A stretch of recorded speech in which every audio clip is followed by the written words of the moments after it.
91 சங்கீதம். எல்லாருக்கும் பரிச்சயமான வசனம், மனப்பாடமாக எல்லாரும் சொல்லக்கூடிய வசனம் இல்லையா? சேர்ந்து வாசிக்கலாமா? எல்லாம் எடுத்துட்டீங்களா? சங்கீதம் 91:15 சேர்ந்து வாசிப்போம். அவன் என்னை நோக்கி கூப்பிடுவான், நான் அவனுக்கு மறு உத்தரவு அருளி செய்வேன். ஆபத்தில் நானே அவனோடு இருந்து தப்புவித்து. அல்லேலூயா. நம்மோடு கூட இருக்கும் தேவன், நான் உன் கூட இருப்பேன். ஸோ அதை உறுதிப்படுத்தும்படி இன்னைக்கு 2வது ஆராதனையில் பிரசங்கம் பண்ணின டாக்டர் அன்புராஜ் அவர்களும் உபாகமத்தின் புஸ்தகம் 31 இருந்து அவர்கள் மூலம் கர்த்தர் நம்மோடு பேசினார்.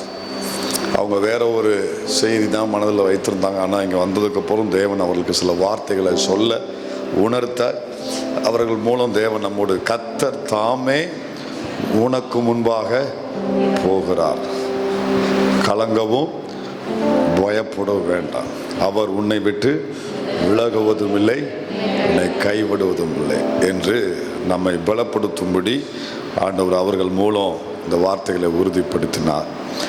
ஸோ ஆண்டவர் நம்மோடு கூட இருப்பதனுடைய முக்கிய நோக்கம் என்னன்னா, நமக்கு சொன்ன அவருடைய வாக்கை நிறைவேற்றுவதற்கு.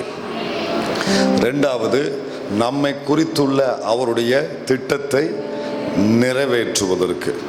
ஸோ ஒவ்வொருவரையும் குறித்து தேவன் என்ன திட்டம் பண்ணினாரோ அதை நிறைவேற்றி முடிப்பதற்கு அவரே நமக்கு துணையாக இருக்கிறார். ஸோ அது மாதிரி மோசையை குறித்து தேவனுக்கு ஒரு திட்டம் இருந்தது. அவன் பிறப்பதற்கு முன்பதாகவே அவனை குறித்து ஆண்டவருக்கு பிளான் இருந்தது.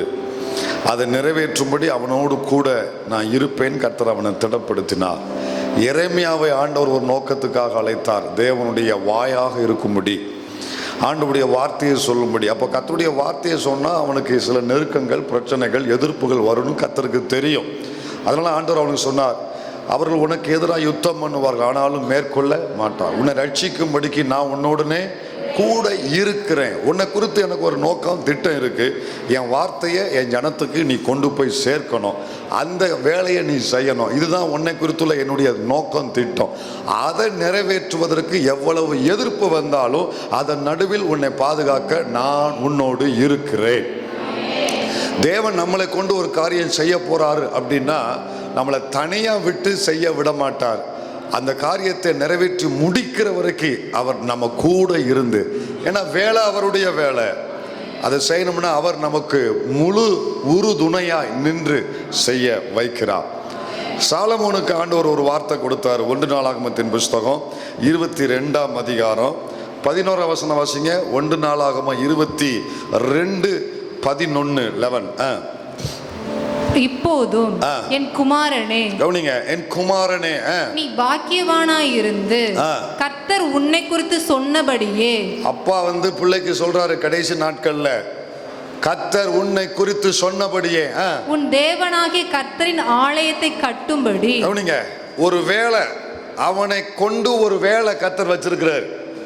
அந்த வேலையை முதல்ல சொல்றாரு, உன்னை கொண்டு கர்த்தரின் ஆலயத்தை கட்டும்படி ஒரு வேலை. இதுதான் என்னது? அவனை குறித்த தேவனுடைய திட்டம், அவனுக்கு கொடுக்கப்பட்ட வேலை, டியூட்டி. அந்த வேலையை சொல்றாரு. எப்பா, இது இப்ப நான் நினைச்ச வேலை அல்ல. ஒன்னு சொல்லட்டுமா? இது ஒண்ணுக்காக தான் நீ பிறந்த. இந்த கவனிங்க, சாலமோன் இது ஒண்ணுக்காக தான் பிறந்தான். இந்த ஒரு வேலைக்காக தான் அவன் பிறந்தான். அவனை கொண்டு இதை செய்யணுங்கிற ஒரே வேலைக்காகத்தான் பிறந்தான். ஆண்டவர் தாவீதை சொல்லுவாரு, நீ கட்ட மாட்ட, நீ சேகரிச்சு வைப்ப, நீ ஆசைப்படுற, ஆனா நீ கட்ட மாட்ட சொல்லிட்டு என்ன சொல்லுவாரு? உன் குமாரன் என்ன செய்வான்? அப்ப முதலே சொல்ற, உன் குமாரன் கட்டுவானா, அவன் பிறக்க போற அந்த குமாரன் கட்டுவதற்காகவே பிறந்திருக்கிறான். அந்த ஒத்த வேலைக்காகவே கர்த்தர் அவனை வெளியே கொண்டு வந்திருக்கிறார், பூமியில பிறக்க வச்சிருக்கிறார். கவனிங்க, உங்களை குறித்து தேவனுக்கு இருக்கிற திட்டம் நோக்கம் என்னவோ அது ஒண்ணுக்காக தான் நீங்க பிறந்திருக்கிறீங்க. மோசே ஏன் பிறந்தாரு? இந்த ஜனங்களை எகிப்திலிருந்து கானான் வரைக்கும் கொண்டு போகணும். இது ஒண்ணுக்காக தான் மோசே பிறந்தாரு. எரேமியா ஏன் பிறந்தாரு? கர்த்தரின் வார்த்தையை ஜனங்களுக்கு கடத்தணும், ஜனங்களுக்கு கொண்டு போய் சேர்க்கணும். இது ஒண்ணுக்காக தான் அவர் பிறந்தாரு. சாலமோன் ஏன் பிறந்தான்? ஆண்டவருடைய ஆலயத்தை கட்டணும். அது ஒண்ணுக்காக தான் அவன் பிறந்தான். இதுதான் அவனை கொண்டு தேவன் வைத்திருக்கிற திட்டம். சொல்றாரு, வசனத்தை பாருங்க, ஆலயத்தை கட்டும்படி அவர் உன்னுடனே கூட இருப்பாராக. அல்லேலூயா. உன்னுடனே கூட இருப்பார். நான் உன்னுடனே கூட இருந்து செய்யும் காரியம். நம்மோடு கூட இருக்கிற தேவன். அப்ப கூட இருப்பாரு. ஏன் இருப்பாருன்னா ஒரு வேலை இருக்கு, உனக்கு ஒரு ப்ராஜெக்ட் இருக்கு ராசா, அந்த வேலையை செய்வதற்காக உன் கூட இருக்காரு. அல்லேலூயா. நீ இதுக்காக பிறந்த. இதுல ஒரு இடத்துல சொல்லுவாரு, அதிலே 16 வாசி, அதுல அதே அதிகாரத்துல 16 16, பொன்னுக்கும் வெள்ளிக்கும் வெண்கலத்துக்கும் இரும்புக்கும் கணக்கில்லை. அடப்பா, நம்ம இன்னைக்கு எண்ணி பார்க்க வேண்டியிருக்கு. 3.5 டன் வாங்கியிருக்கோம், எத்தனை குறைஞ்சிருக்கு? 3.3 டன் வாங்கியிருக்கு, பாதி குறைஞ்சிருச்சு, இவ்வளவுதான் இருக்கு. ஆனால் வேலை இவ்வளவு இருக்கு. எண்ணி பார்க்க வேண்டிய எது? இரும்பை எண்ண வேண்டி இருக்கு. ஆனா அவர் சொல்றாரு, பொண்ணுக்கு வெள்ளிக்கு வெண்கலத்துக்கு என்ன இல்லையா, இரும்புக்கு என்ன இல்லையா, கணக்கு இல்லையா. அப்பா, பின்ன கட்ட வேண்டியதுதான் இல்லையா?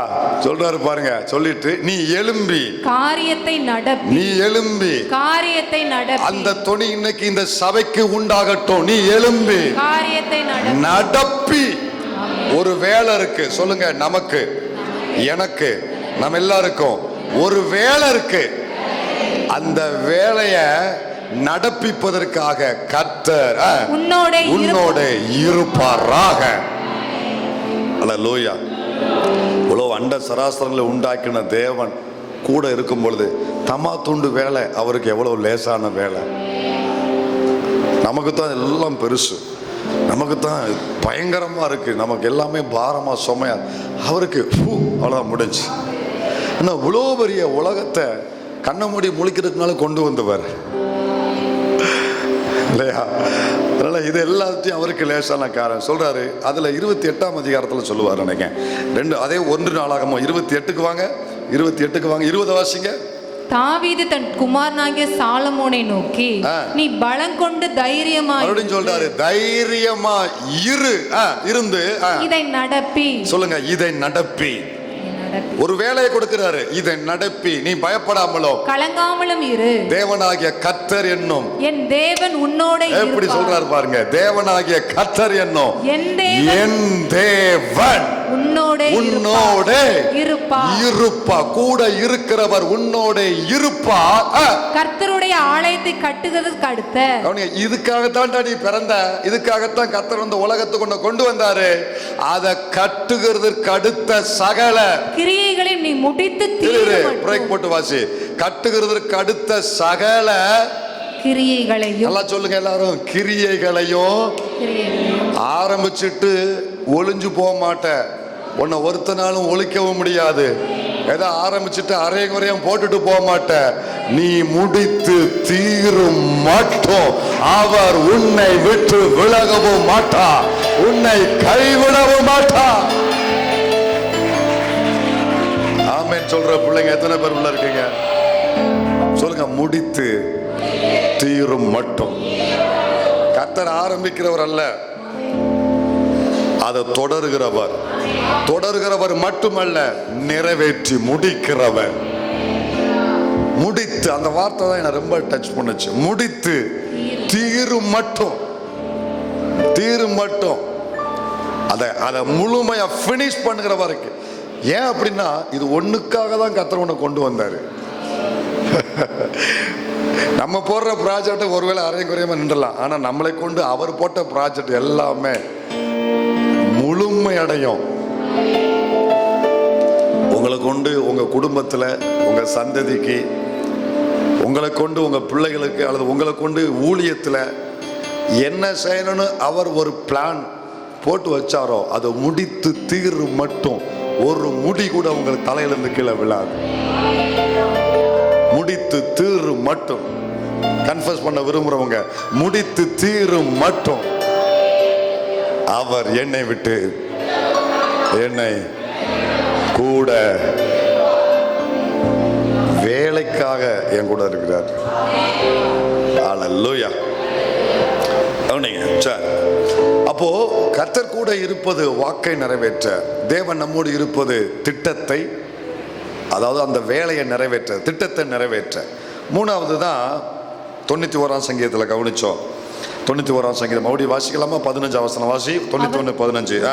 அவன் என்னை நோக்கி கூப்பிடுவான், நான் அவனுக்கு மறு உத்தரவு அருளி செய்வேன். ஆபத்தில் நானே அவனோடு இருந்து. வந்துருச்சா? நான் உன்னோடு இருப்பேன். அந்த வார்த்தை வந்துருச்சா? ஆபத்தில் நானே. அதாவது தூதனை அனுப்ப மாட்டேன், இன்னும் 4 பேர் உனக்கு உதவியை கொடுக்க போறது கிடையாது, நானே. காலையில டாக்டர் சொன்னாங்களா, கர்த்தர் தாமே, God himself, கர்த்தர் தாமே, தேவன் தாமே, அவரே, நானே அவனோடு இருந்து அவனை தப்புவித்து அவனை கனப்படுத்துவேன். அப்போ மூன்றாவது தேவன் நம்மோடு இருப்பதனுடைய நோக்கம் என்ன தெரியுமா? தேவன் நம்மோடு இருப்பதனுடைய பிரதான நோக்கம் என்ன தெரியுமா? தன் பிள்ளைய கனப்படுத்துவதற்காக கர்த்தர் தன் பிள்ளையோடு கூட இருக்கிறார். எதுக்குங்க சொல்லுங்க? எதுக்கு? கனப்படுத்த, உங்களை கனப்படுத்த. இது தாவீதும் சாலமோனுக்கும் அவர்களுடைய கான்வர்சேஷன் தான் இந்த 91ஆம் சங்கீதம். கடைசியா தேவன் வாக்கு கொடுக்கிறார். 91ஆம் சங்கீதம் பின்னணியதுக்கு ஆளுக்கு ஒன்று விளக்கம் கொடுப்பாங்க.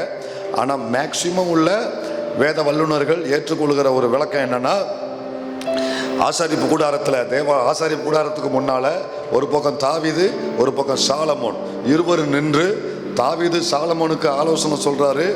சாலமோன் அதுக்கு பதிலுரை கொடுப்பாரு. இறுதியில இவர்களுக்கு தேவன் ஒரு வாக்கு கொடுப்பார். அதுதான் இந்த கடைசி வசனம். ஆபத்தில் நானே அவனோடு இருந்து. தாவீது, கவலைப்படாதப்பா, உன் பிள்ளைக்கு நீ சொல்ல வேண்டியதெல்லாம் சொல்லிட்ட, கொடுக்க வேண்டிய ஆலோசனைலாம் கொடுத்துட்ட, அவனுக்கு எது வரும் நீ ஒன்றும் பயப்படாத.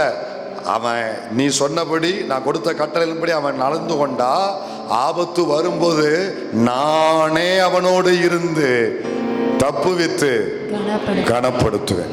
இப்ப தேவன் தன் பிள்ளைகளோடு இருப்பதனுடைய முக்கிய நோக்கம், மூன்றாவது நோக்கம், தன் பிள்ளைய கனப்படுத்துவதற்காக தன் பிள்ளையோடு கர்த்தர் இருக்கிறார். கனப்படுத்துகிற தேவன். நீ கனவீனப்படுத்தப்பட்ட அந்த பகுதியில், அந்த பர்டிகுலர் அந்த காரியத்தில், அதுலேயும் தேவனை உறுதியா நம்பி இருக்கிறபடினால உன்னை கனப்படுத்துவதற்காக தேவன் உன் கூட இருக்கிறார். அடி வசனம் வரும், கர்த்தர் யோசேப்போடு இருந்தா, கர்த்தர் யோசேப்போடு இருந்தா. அவன் இருக்கிறது சிறை, ஆனாலும் கர்த்தர் அவனோடு இருந்தார். நீங்க தேவன் அவனோடு இருந்து முடிவில் அவனுக்கு என்ன நடந்துச்சுன்னா, அதே எகிப்தில் தேவன் அவனை என்ன செஞ்சாரு?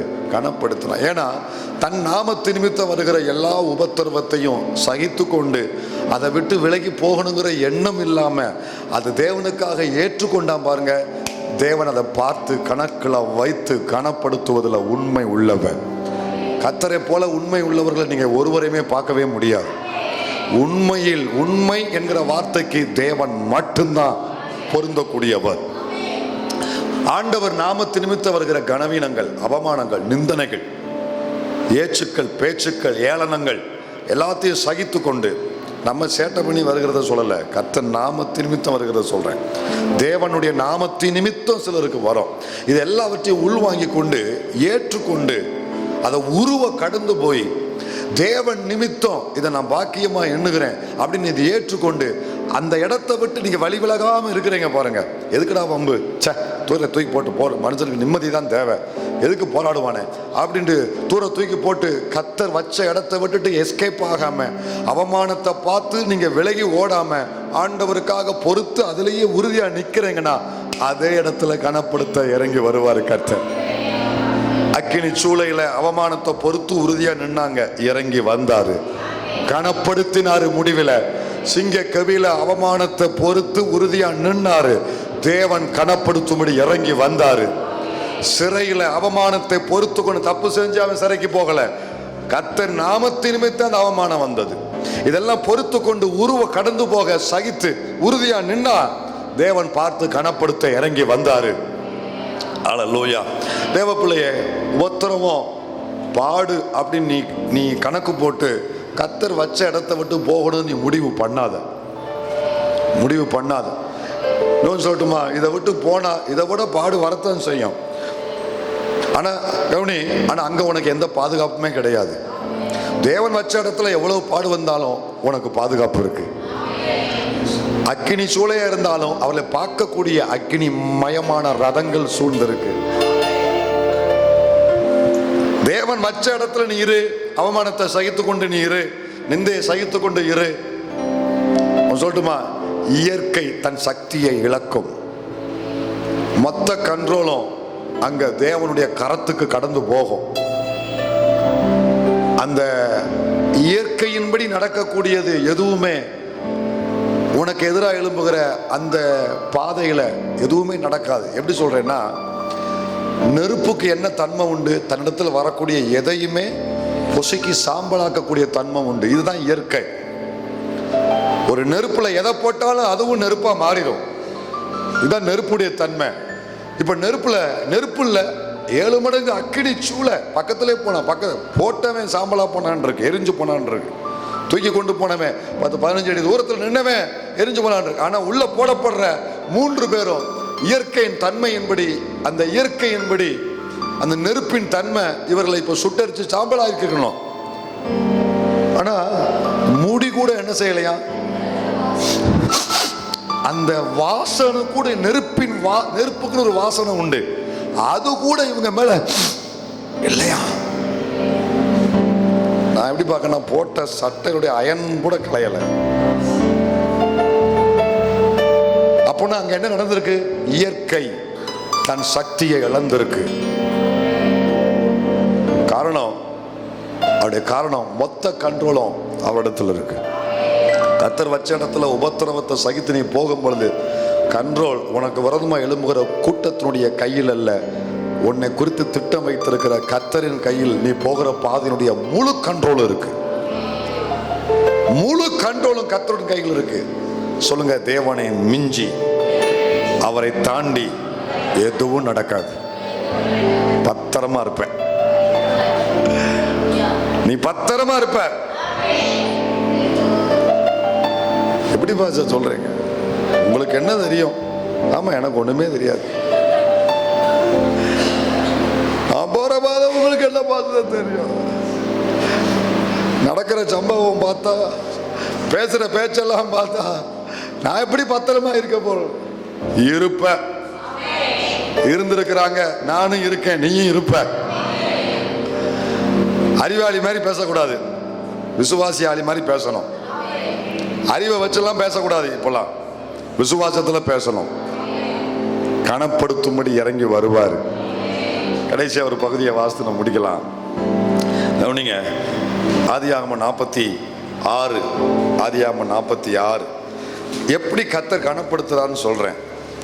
தேவன் தன் பிள்ளையோடு இருக்கிற நோக்கத்துல அவர் கனப்படுத்துற விதம் எவ்வளவு பியூட்டிஃபுல்லா இருக்கு பாருங்க. யாக்கோபுக்கு கர்த்தர் ஒரு காரியம் சொல்றாரு. 46 எடுத்துட்டீங்களா? 3-4 வாசி. அப்பொழுது அவர், நான் தேவன், நான் உன் தகப்பனுடைய தேவன். அப்படிங்க, நான் உன் தேவன், உன் தகப்பனுடைய தேவன். நீ எகிப்து தேசத்துக்கு போக பயப்பட வேண்டாம். அவன் பிள்ளை யோசேப்பு அங்க இருக்கிறான், அவன் கூப்பிட்டு விடுறான், வண்டி அனுப்பியிருக்கான், வாங்கப்பா அப்படின்னு பிள்ளைய கூப்பிடுறாங்க. இவன் யோசிக்கிறான், இந்த பிள்ளைகளுக்கு உண்மையை தான் சொல்றாங்களா? ஏன்னா இவனுக்கு எப்போதுமே உண்மையை பேசுனது இல்லை. காரணம் என்னன்னா, இவன் அப்படிப்பட்ட ஆளு. புரியலையோ? இவன் அப்படிப்பட்ட ஆளு. நான் பிந்து சொல்றேன், அவனுக்கு எவனுமே உண்மையை பேசுனதில்லை பெத்தவங்கிட்ட. அதனால இவனுக்கு பயம், இவனு நம்மள எதுவும் பண்ணிடுவாங்களோ வயசான காலத்தில் கையெழுத்து வாங்குறதுக்காக. இன்னைக்கெல்லாம் ஒரு கையெழுத்து தானே தேவைப்படுது நம்ம பிள்ளைகளுக்கு. ஒரே ஒரு கையெழுத்து. அப்போ பயந்துகிட்டு இருக்கான். கர்த்தர் பேசுறாரு, நீ பயப்படாத, நீ போ, எகிப்துக்கு போ அப்படின்னு ஆண்டவர் தைரியப்படுத்துறாரு. அங்கே உன்னை பெரிய ஜாதியாக்குவேன். அடுத்த வசனம் பியூட்டியா இருக்கு பாருங்க. நான் உன்னுடனே எகிப்துக்கு வருவேன். ஆமென் சொல்லுங்க. அப்ப வருவேன் என்ன அர்த்தம்? நான் உன் கூட இருப்பேன். கூட இருக்கிற தேவன் யாக்கோப்புக்கு வாக்கு பண்றாரு, நான் உன் கூட இருப்பேன், உன் கூட வருவேன், உனக்காக நான் எகிப்துக்கு வருவேன்டா, அங்க நீ போ, உன் கூட இருப்பேன், வருவேன், நான் உன்னை திரும்பவும் வர பண்ணுவேன். அடுத்து சொல்றாரு பாருங்க, யோசேப்பு தன் கையால் உன் கண்களை மூடுவான் என்று சொன்னார். எனக்கு ஒரு கேள்வி, எதுக்கு இவனை வயசான காலத்துல ஆண்டவர் இவனை கொண்டு போய் எகிப்துக்கு கொண்டு போனோம்? பொதுவாக வயசான காலத்துல எல்லாருமே என்ன நினைப்பாங்கன்னா, அங்கிட்டு இங்கிட்டு அலையன்னு நினைக்க மாட்டாங்க, ஒரு இடத்துல இருப்போன்னு தான் நினைப்பாங்க. இவங்க இருக்கிற இடத்த விட எவ்வளோ பெரிய வசதி, வசந்த மாளிகையே இருந்தாலும் சரி அங்கே போக மனசே இருக்கா. வயசான பார்த்துருக்கீங்களா? அப்படித்தான் பாஸ், அந்த லிஸ்ட்டில் நாங்களும் இருக்கேன்றீங்களா? இவங்க இருக்கிற இடத்துல சில அசௌகரியங்கள் இருக்கலாம், ஆனால் அவங்க பிள்ளைங்க வெளியூரில் இருக்கலாம், அங்கே இதை விட மிகப்பெரிய பேலஸே இருக்கலாம், அங்கே போனால் ஒரு பிரச்சனை இல்லை, ஒரு குறைவு இருக்காது, ஆனால் அவங்களுக்கு அது மனசே இருக்காது, அங்கிட்டு அலையன்னு நினைக்கவே மாட்டேன். ஒரு இடத்துல சொல்லுங்க, ஒரு இடத்துல இருக்கணும், அங்கிட்டு அலைஞ்சுக்கிட்டு எப்படிங்க? அப்போ நான் எதுக்கு இவனை போய் கத்தர் இவனை எதுக்கு வயசான காலத்தில் போய் அவனுக்கு கண்ணெல்லாம் மங்கலாயிடுச்சு, கை காலெல்லாம் நடுக்கம் கொடுத்துட்டு ரொம்ப ஏஜ் ஆயிட்டு, இவனை எதுக்கு மறுபடியும் எகிப்துக்கு போன்னு சொல்றாரு? அவனை யோசேப்பை கொண்டு வந்து காமிச்சிட்டு போனா போதாதா? இவனை எதுக்கு கொண்டு போனோம்? ஒன்று ஆபிரகாமுக்கு கொடுத்த வாக்கு ஒன்று இருக்கு. ஸோ இன்னும் ஒரு கர்த்தர் இந்த யாக்கோப்பு வாழ்க்கையில ஒரு காரியத்தை தேவன் செய்ய விரும்பினாரு. இவனுக்கு ஒரு காரியத்தை ஆண்டவர் எப்பொழுதுமே ஒரு கோல்ல மல்டி டாஸ்க் வச்சிருப்பார். மல்டி டாஸ்க் வச்சு ஒரு பக்கம் ஆபிரகாம் கொடுத்த வாக்கு, இன்னொரு பக்கம் யோசேப்புக்கு செய்ய வேண்டிய காரியம், இதுக்கு இடையில யாக்கோபுக்கும் கர்த்தர் ஒன்றை செய்ய விரும்பினார், ரொம்ப செய்ய விரும்பினார். நீங்க ஆபிரகாம், ஈசாக்கு, யாக்கோப் 3 பேர் எடுத்துட்டீங்கன்னா, இந்த 3 பேர்ல அதிகமாக ஆசீர்வதிக்கப்பட்டவன் சொல்லி யார் அப்படின்னா யாக்கோப்பு தான். நான் ஏற்கனவே சொல்லியிருக்கேன் உங்களுக்கு. இதுல அதிக உபத்திரவத்தின் பாதையில போனவன் யாருன்னா இந்த யாக்கோப்பு தான். இந்த யாக்கோப்பு தான் 3 பேரை பார்க்கலாம். ஆபிரகாமுக்கு பெருசாலாம் ஒன்றும் பிரச்சனை வரல, அவருக்கு பிரச்சனை வேற, அவருக்கு பிரச்சனையே வீட்டுக்குள்ள, அது வேற, அதை விடுவோம். அவருக்கு பெருசாக ஒன்றும் பேசல. ஈசாக்குக்கு சும்மா 1-2 இடத்துல வந்தாங்க, அதையும் ஆண்டவர் அற்புதமாக மாற்றினார். ஆனால் இந்த யாக்கோப்பை பார்த்தீங்கன்னா வாழ்க்கையில் பெரும்பகுதி அவன் பாடுகளை அனுபவிச்சவன். இவனை மாதிரி யாருமே பாடுபட்டதில்லை. எனவே ஆண்டவர் இவன் அந்த பாடுகளுக்குள்ளே போகும் பொழுது, அந்த வனாந்திரத்தில் போகும் பொழுது அவன் பட்ட பாடு, அவன் மனசில் அவனுக்கு இருந்த வேதனை, இதெல்லாம் பார்த்து அவனை கனப்படுத்தணும்னு கர்த்தர் ஒரு திட்டம் வச்சார். அவனை கனப்படுத்தணுங்கிற ஒரு திட்டம் தேவனுக்கு இருந்துச்சு. அதை நிறைவேற்றும்படி கர்த்தர் சொன்னார்ல, ஆபத்தில் நானே இருந்து அவனை தப்புவித்து, அவனை தேவன் தன் பிள்ளையோடு இருப்பதின் நோக்கம் என்ன? தன் பிள்ளையை கனப்படுத்துகிற தேவன். உங்க வாழ்க்கையில பாப்பீங்க, கண்ணை மூடுறதுக்கு மேல பாப்பீங்க. எப்படின்னு சொல்றேன், இந்த யாக்கோப்புக்கு கர்த்தர் செய்திருக்கிறபடினால் இதை விசுவாசிக்கிற உங்களுக்கும் செய்வது நிச்சயம். நம்புறீங்களா? நீங்க நம்பிக்கையோடு ஆமென்னு சொல்லுங்கல்ல, வழக்கத்துக்கு சொல்லாதீங்க. நான் நம்புறேன்ப்பா, என்னைய என் கண்ணை மூடுறதுக்கு மேல நான் கனப்படுத்துவேன்.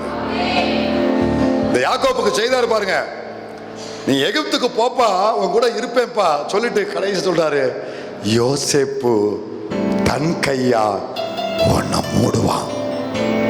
இதுல என்ன பாஸ்டர் இருக்கு கவனிங்க. ஆபிரகாம் கண்ணை மூடுனா, இந்த 3 பேரை விட இவனை கர்த்தர் எவ்வளவு விசேஷப்படுத்திருக்கிறான்னு சொல்றேன். இந்த யாக்கோப்பை எவ்வளவு விசேஷமா கனப்படுத்திருக்கிறான்னு சொல்றேன். ஆபிரகாம் கண்ணை மூடுனா, ஆபிரகாம் மரிச்சான், யார் அடக்கம் பண்ணா? புரட்டலாம் கூடாது, சொல்லணும், கேட்குற கேள்வி எல்லாம் பில்லியன்னா உள்ள இருக்கு. ஆபிரகாம் கண்ணை மூடும்போது யாருங்க அடக்கம் பண்ணா? உசுனா என்ன அர்த்தம்? ஈசாக்கும் இஸ்மாவும் பிள்ளைய வந்து அடக்கம் பண்ணாங்க. 2 பேர் அவ்வளோதான், கூட வேலைக்காரங்க இருந்திருப்பாங்க. பாட்டி இல்லை, பாட்டி அதுக்கு மேலே முடிஞ்சு. அவர் மட்டும், அவர் 2 பிள்ளைங்க மட்டும், அவ்வளோதான். ஒரு சும்மா 2 நாளில் ஒரே நாளில் எல்லாம் முடிஞ்சு போச்சு, சிம்பிளாக முடிஞ்சு போச்சு. அதில் பெரிய விசேஷம் ஒன்றும் கிடையாது, எல்லாரும் போல. ஈசாக்கு மரிச்சான். யார் அடக்கம் பண்ணா? இவன் வந்தான், இவன் பிள்ளைங்க தான். யோசேப்பு வந்தான், யாக்கோப்பு வந்து அவன் மரிச்சான். அவன் வேலை அப்படியே அவன் பிள்ளைங்க ஏசா, யாக்கோப்பு, அது வந்து 2 பேரோட முடிஞ்சு போச்சு. அவனுக்கு ஆபிரகாமுக்கும் 2 பேர், ஈசாக்குக்கும் முடிஞ்சு போச்சு. இப்போ யாக்கோப்பு கடைசி காலம், கண்ணை மூடக்கூடிய நேரம், ஆண்டவர் அவனுக்கு ஜீவனை கொடுத்து பாதுகாத்து எகிப்துக்கு போ, எகிப்துக்கு போ. 3 விதத்தில் எகிப்தில் கனப்படுத்தினார். 3 விதத்தில் எகிப்தில் தேவன் அவனை கனப்படுத்தினார். நம்பர் 1, இப்போ அதெல்லாம் உள்ள போய் வசனம் வாசிக்க டைம் இல்லை, தெரிஞ்ச விஷயம். நம்பர் 1 என்னன்னா, எகிப்தின் ராஜாவை ஆசீர்வதிக்கக்கூடிய ஒரு பாக்கியம் இந்த யாக்கோப்புக்கு தேவன் கொடுத்தார். அவன் தாங்க இருக்கிறதுல சுப்பீரியர் பவர், அவன் தான் சுப்பீரியர் பவர். அவனுக்கு மேல ஒருத்தனும் இல்லை அப்படிங்கிறது தான் எல்லாம் அவனுடைய எண்ணம். ஆனா கர்த்தர் அதை உடைச்சு அவனை ஆசீர்வதிக்கிறதுக்கு என் பிள்ளை இருக்கிறான்டா அப்படின்னு எகிப்தின் ராஜாவை ஆசீர்வதிக்கிற. அப்ப அவனையே ஆசீர்வதிக்கிறானா? இப்ப அந்த 2 பேர்ல கர்த்தர் யார? ராஜா இந்த பக்கம், ராஜா இந்த பக்கம் யாக்கோப்பு. தேவன் இப்ப யாரை கனப்படுத்தி முக்கியப்படுத்துறாரு? ஆசீர்வதிக்கப்படுகிறவனோட யார் ஆசீர்வதிக்கிறானோ அவன் தான் அங்க முக்கியமானவன். சொல்றது புரியுதா உங்களுக்கு? இப்ப ராஜாவை விட ஒரு படி மேல கர்த்தர் வச்சுட்டாரா? கனப்படுத்திட்டாரா? இது ஒரு விஷயம். 2வது, அவங்க அந்த நாட்டுக்காரங்க எல்லாரும் தங்க சொந்த நிலத்தை, சொந்த நாட்டில் சொந்த நிலத்தை வித்து உயிர் பிழைச்சுக்கிட்டு இருக்கான். அந்நிய நாட்டில் இவனுங்க சொந்த நிலத்துல கர்த்தர் இவனை குடியேற்றி வைக்கிறாரு. கிட்டத்தட்ட ராஜாவுக்கு இணையா. அவனுங்கெல்லாம் தங்கள் நிலத்தை வித்து வித்து தானியத்தை வாங்கி பிழைச்சுக்கிட்டு இருக்கான். ஆனா இவனுங்களுக்கு அந்த பஞ்சத்துல நல்ல நாடுன்னு சொல்லப்பட்டிருக்கு, ராமசேஸ், நல்ல நாடு, சொந்தமா குடியேற்றப்படுறாங்க. இது உங்களால கற்பனை இமேஜ் பண்ண முடியுதா? அந்நிய நாடு, சொந்த நாட்டுல சொந்த நாட்டுக்காரனே இப்போ தன் சொந்த நிலத்தை வித்துட்டு இருக்கிறான். ஆனா அந்நிய நாட்டுல அந்நியர்களுக்கு தேவன் சொந்த இடம் மாதிரி ஒரு செழிப்பான இடத்துல குடியேற்றி வைக்கிறார். நீங்க அப்படி உள்ளுக்குள்ள போகிறத விட அப்படி துண்டா நீங்க நின்று பார்த்தீங்கன்னா அது கிட்டத்தட்ட ராஜாவுக்கு இணையா கர்த்தர் அங்க கனப்படுத்தி வைப்பாரு. 2ஆச்சா? 3வது, நீங்க ஆண்டவர் சொன்னார்ல, நீ போ, உன் கண்ணை மூடுவான். அதுக்குள்ள கர்த்தர் ஒரு காரியத்தை வச்சிருந்தாரு. எகிப்துக்கு போனதுனால, அங்க அவன் மறிச்சதுனால, யோசேப்பு நிமித்தம் அந்த அடக்கம் சாதாரணமா நடக்கல, ஒரு ராஜ மரியாதையோடு அந்த அடக்கம் நடந்துச்சு. எனக்கு இப்போ வசனங்கள் எடுத்து வாசிக்க டைம் இல்லை. நீங்க வீட்டில் போய் இந்த அதிகாரங்கள்லாம் நீங்க வாசித்து பார்த்தீங்கன்னா, அந்த கடைசி அதிகாரங்கள்ல கிட்டத்தட்ட மொத்த எகிப்து தேசமே 40 நாள் துக்கம் கொண்டாடி இருக்கிறான். மொத்த கவனிங்க, ஒரு மனுஷனுக்காக ஒரு ராஜாவுக்கு செய்யப்படுகிறது போல மொத்த எகிப்து. அதுல 1-2 வசனத்தை மட்டும் நான் வாசிக்க விரும்புறேன். அவனுக்கு அனுப்பி வைக்கிறத பாருங்களேன். 50வது அதிகாரத்துக்கு வந்துட்டீங்கன்னா 6வது வசனத்தை வாசி. 50வது அதிகாரத்துல, அதற்கு பார்வோன், உன் தகப்பன் உன்னிடத்தில் கவனிங்க, நல்லா கவனிங்க, நல்லா கவனிங்க. அதுல 3வது வசனத்தை வாசி. சுகர்ந்த வர்க்கமிட 40 நாள் செல்லும். கவனிங்க, அப்ப மொத்த எகிப்து தேசமே எத்தனை நாள் துக்கம் கொண்டாடி இருக்கிறாங்க? எல்லாம் சொல்லுங்க, எத்தனை நாள்? 40 நாள். அடுத்து கீழே வாசிங்க பார்க்கலாம். நான் சொல்ற 6வது வசனம் வாசி. அதற்கு பார்வோன், உன் தகப்பன் உன்னிடத்தில் ஆணையிடுவித்தபடியே நீ போய் அவரை அடக்கம் பண்ணி வா என்றான். அடுத்து தொடர்ந்து வாசி. அப்படியே யோசேப்பு, நல்லா கவனிங்க, தன் தகப்பனை அடக்கம் பண்ண போனான். யோசேப்பு ராஜாவுக்கு அடுத்த ரேஞ்சில் இருக்காரு. இப்ப யோசேப்பு போனா சும்மாவா அவர் தனியாக விடுவாங்க? அப்போ ஒரு அதிகாரி போறாங்கன்னா சும்மா இல்ல, ஒரு கூட்டமே என்ன செய்யும், புறப்பட்டு போவோம். இப்போ யோசேப்பு போறாருன்னா சும்மா போக மாட்டாரு. ஆண்டவர் எப்படி செய்ய, யோசேப்பை முன்னால அனுப்பி அவனை உயர்த்தி இதுக்குள்ள யாக்கோப்பை அனுப்பி அங்க அவனை மறிக்க வச்சு அவன் யோசேப்பின் நிமித்தம் இப்போ யாக்கோப்பை எப்படி கனப்படுத்த வைக்கிறாரு பாருங்க. தொடர்ந்து வாசி பார்க்கலாம். பார்வோனுடைய அரண்மனையில் இருந்த பெரியவர்களாகிய, கொஞ்சம் அழுத்தமா, பார்வோனுடைய அரண்மனையில் இருந்த பெரியவர்களாகிய, சும்மா வேலைக்காரன் இல்ல, பெரியவர்களோ கேட்டு வாட்ச்மேன் இல்ல, அரண்மனையில் பெரியவர்கள், அவனுடைய சகல உத்தியோகஸ்தரும். மொத்த எகிப்துக்கு லீவு, மொத்த எகிப்து நாட்டுக்கே லீவு. ஒரு நாட்டுக்கே லீவு விடுறாங்கன்னா அப்ப அந்த ஆள் எவ்வளவு முக்கியமானவரா இருப்பாரு யோசித்து பாருங்க. சாதாரணமா நம்ம கிறிஸ்டிய வாசித்து போயிருந்தோம். ட்ரூத்த பரிசுத்த ஆவியான கண்ணை திறக்கும் போது நமக்கு தெரியும். மொத்த எகிப்துக்கே அன்னைக்கு லீவு. எதுக்கு? ஒரு மனுஷன் யாக்கோபுடைய மரணத்துக்கு. பெரியவர்கள் ஆகிய அவனுடைய சகல higher officer, IAS, IPS, IFS எல்லாவனும் வா. ஒருத்தனும் நீ அங்க இருக்க கூடாது. எல்லாவனும் வா, எல்லாவனும் வாரா. சகல உத்தியோகஸ்தரும், எகிப்து தேசத்தில் உள்ள சகல பெரியோரும், யோசேப்பின் வீட்டார் யாவரும், அவன் சகோதரரும், அவன் தகப்பன் வீட்டாரும் அவனோட கூட போனார்கள். அவனோட ஒரு நிமிஷம் நிமிர்ந்து பாருங்க. கொஞ்சம் ஒரு செகண்ட் அதை கற்பனை பண்ணி பாருங்க. அதை கற்பனை பண்ணி பாருங்க. அது எப்படி இருக்கும் யோசித்து பாருங்க. எப்படி இருக்கும்? சும்மா எப்படி இருக்குன்னு சொல்லுங்க. அது சூப்பராங்கலாம் இல்லை, அது எப்படி இருக்கும்? ஒரு ராஜ மரியாதை அங்க கொடுக்கப்படுது. ஒரு ராஜ மரியாதை. ஆபத்தில் நானே அவனோடு இருந்து தப்புவித்து கனப்படுத்துவேன். யாக்கோபே, எனக்காக எவ்வளவு உபத்திரவத்தை சந்திச்ச, எவ்வளவு உபத்திரவத்தை நீ கடந்து போன. ஆயினும் நீ என்னை விட்டு விடல, உறுதியா இருந்த. எனக்கு உண்மையாய் உறுதியா இருந்த ஒன்ன நான் கனப்படுத்தி காண்பிப்பேன். உன் கண் பார்வையிலேயே கனப்படுத்தி காண்பிப்பேன். கண்ணை மூடுனதுக்கு அப்புறமும் கனப்படுத்துவேன். தேவன் உண்மை உள்ளவர். அவருக்கு உண்மையா இருந்த உங்களுக்கு கர்த்தர் உண்மை உள்ளவர். அப்படி அவன் முன்னால போற யோசேப்புடைய யாக்கோப்புடைய சரீரம் முன்னால போகுது. அப்படியே பின்னால யோசேப்பு அண்ணன்மாருங்க, அப்புறம் மருமக்க பேர பிள்ளைங்க, அதுக்கு பின்னால் IAS, IPS, IFS, அதுக்கு இருக்கிற எல்லா டிபார்ட்மெண்ட்டும் பெரிய பெரிய உத்தியோகஸ்தர்கள் அப்படியே சாரையா போகுது. எப்படி இருக்கு யோசித்து பாருங்க. அப்ப இதெல்லாம் எதுக்குப்பான்னு கேட்டா, என் பிள்ளைய நான் கனப்படுத்துகிற விதம் இதுதான். என் மேல உண்மையாய் உறுதியா இருந்த நான் என் பிள்ளைய கனப்படுத்துற விதத்தை நீ பாரு.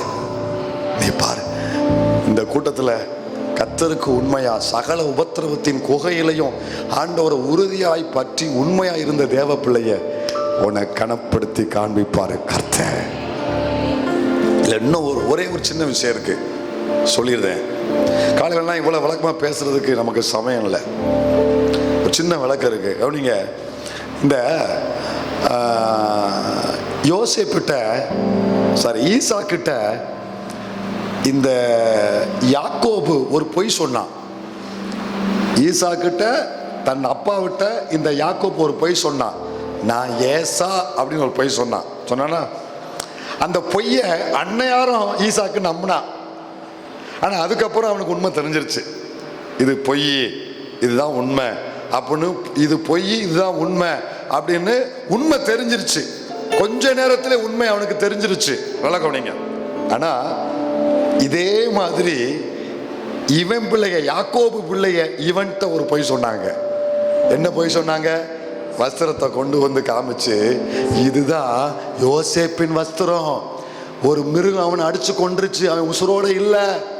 அவன் உசுரோடு இல்ல. என்ன சொல்லியிருக்காங்க? நம்ம எதை விதைக்கமோ கவனமா இருங்க. இருக்கட்டும். அப்போ ஈசாக்குக்கு ஒரு பொய் சொல்லப்பட்டது. அந்த பொய்யை நம்பி அவன் கண்ணை மூட கர்த்தர் விடல. உண்மை எதுன்னு கர்த்தர் அவனுக்கு விளங்க வச்சுட்டாரு கொஞ்ச நாள்லயே. ஆனா இப்ப யாக்கோபுக்கு ஒரு பொய் சொல்லப்பட்டிருக்கு. இதுதான் யோசேப்பு, இவன் செத்துட்டான், இதுதான் அவன் வஸ்திரம், அவனை துஷ்டமிருகம் அடிச்சிருச்சு அப்படின்னு ஒரு பொய் அவனுக்கு சொல்லப்பட்டிருக்கு. இந்த பொய்யை நம்பியே தன் முதிர் வயது வரைக்கும் வாழ்ந்துகிட்டு இருக்கான். உண்மை அவனுக்கு தெரிவிக்கப்படல, உண்மை அவனுக்கு சொல்லப்படல. பொய்யை நம்பி, அவனுக்கு எதிராய் சொல்லப்பட்ட பொய்யை மட்டுமே நம்பி வாழ்ந்து கொண்டிருக்கான். மரண நாள் நெருங்கிருச்சு. கர்த்தர் பார்த்தாரு, என் பிள்ளை அவன் காதுல சொல்லப்பட்ட ஒரு பொய்யை நம்பி அவன் கண்ணை மூடக்கூடாது. எத்தனை பேருக்கு இது புரியுதோ? கர்த்தர் தான் உங்களுக்கு உதவி செய்யணும், அதை புரிய வைக்கணும்.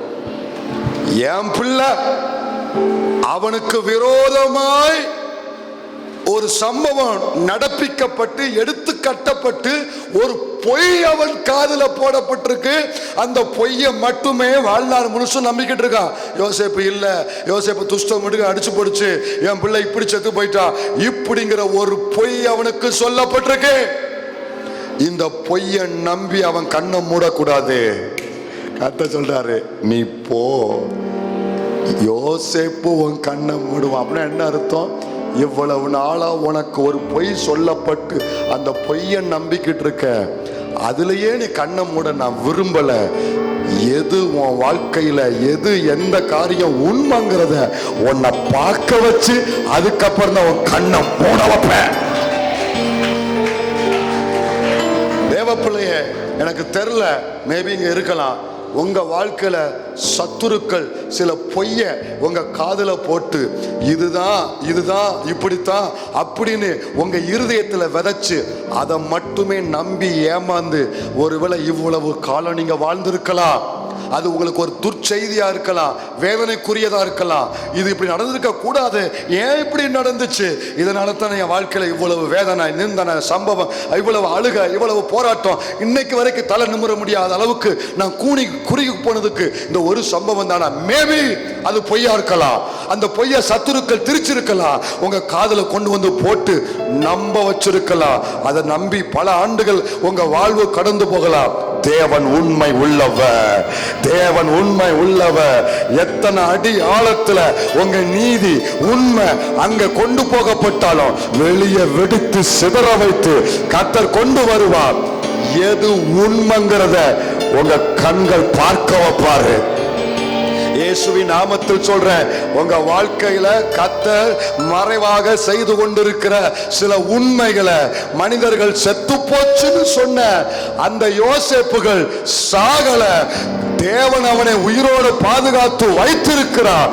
ஆமை, மனிதர்கள் இனி நடக்க வாய்ப்பில்லை அப்படின்னு சொன்ன அந்த காரியத்தை, ஒரு சரீரம் செத்து போச்சு, எதிர்காலம் செத்து போச்சு, எல்லாமே செத்து போச்சு, எந்த யோசேப்பு செத்து போச்சுன்னு ஒரு பொய் உங்க காதுல சொல்லப்பட்டுச்சோ, கர்த்தர் அதை பொய் இதுதான் உண்மை என்று நிரூபித்து கண்களால் பார்க்க வச்சு அதுக்கு அப்புறம்தான்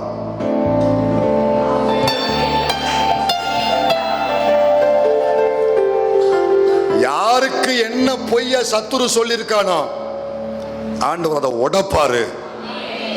உங்க வாழ்க்கையில எந்த பொய்யை நம்பி நீங்க வாழ்ந்து உங்களுக்கு தெரியாமலே நீங்க நம்பிக்கிட்டு இருக்கிறீங்க, அதை ஆண்டவர் உடைச்சு, இதை சத்துருவன் காதுல போட்டதுடா, இது பொய்டா, அவன் சாகலடா, நான் அவனை உயிரோட வச்சிருக்கிறேன், அந்த சுகம் உயிரோட வச்சிருக்கிறேன், அந்த ஆசீர்வாதம் உயிரோட வச்சிருக்கிறேன், அந்த தரிசனம் உயிரோட இருக்கு, உன் எதிர்காலம் உயிரோட இருக்கு, உனக்கான காரியம் உயிரோட தான் இருக்கு.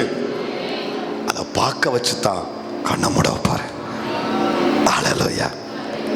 தேவன் உண்மை உள்ளவர், தன் பிள்ளையை கனப்படுத்துவார். நம்புறீங்களா? விசுவாசிக்கிறீங்களா? But only one condition, only one condition. இந்த மூணு எப்ப நடக்கணும்? அவர் என் கூட இருக்கும் பொழுது வாக்கு நிறைவேற்றுகிறார், திட்டத்தை நிறைவேற்றுகிறார், என்னை கனப்படுத்துகிறார். இந்த மூணு எப்ப நடக்கு? அவர் என்னோடு இருக்கும்போது. அவர் என்னோடு இருக்கணும்னா 2 நாளாகமோ 15:2, 2 நாளாகமோ 15:2, அவன் வெளியே ஆசாவுக்கு எதிர்கொண்டு போய் அவனை நோக்கி, ஆசாவே, யூதா பென்யமின் கோத்திரங்களின் சகல மனுஷரே, கேளுங்கள், நீங்கள் கர்த்தரோடு இருந்தால். என்னங்க? நீங்கள் கர்த்தரோடு இருந்தால் எப்படிங்க?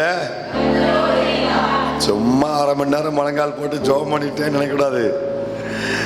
சும்மா நான் உபவாசம் பண்ணிட்டேன்னு நினைக்கக்கூடாது.